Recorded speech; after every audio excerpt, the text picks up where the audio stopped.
Год для Яриги юбилейный. 85-летие поселка и 80-летие нефтешахтному управлению «Ярига-нефть». Сегодня на предприятии работает около 2000 человек. Это значит, что каждая семья связана с НШУ.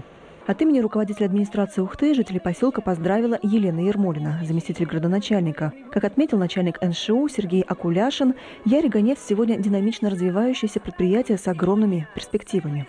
Хочу в первую очередь поблагодарить наших ветеранов за то, что они сделали, подготовили для нас. Хочу пожелать успехов молодежи, чтобы вы шли только вперед. Ярикское месторождение уникально не только по величине запасов и особенностям состава добываемой нефти. Это единственное в России и второе в мире место, где нефть из недр извлекают особым шахтным способом. От имени нашего генерального директора Александра Викторовича Лефрида и всего многотысячного коллектива компании «Лукойл Коми» поздравляю вас с Днем Шахтера!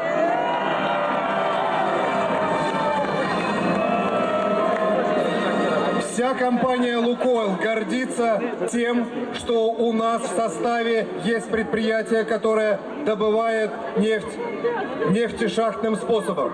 Спасибо вам огромное за ваш труд. После официальной части на сцену вышел первый приглашенный гость диджей Чарли. Кстати, он уже выступал на Яриге год назад. Супер!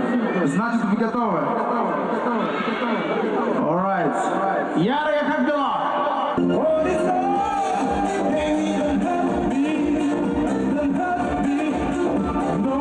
Чарли устроил настоящую дискотеку под открытым небом. Затем на сцену вышли хедлайнеры, группа «Нана». Отличная шоу-программа и работа со зрителями. Концерт легендарной группы прошел на ура.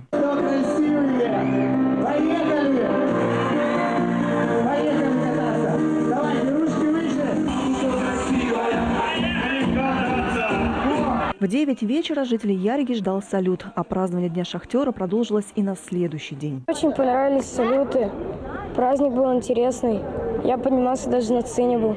На территории спорткомплекса «Шахтер» провели спартакиаду поселков и детские заезды на велосипедах. Но самыми зрелищными стали, конечно же, соревнования «Мы шахтеры, мы силачи». Работники НШУ на скорость перекатывали покрышки, носили баллоны весом в 90 килограмм и перетаскивали машину.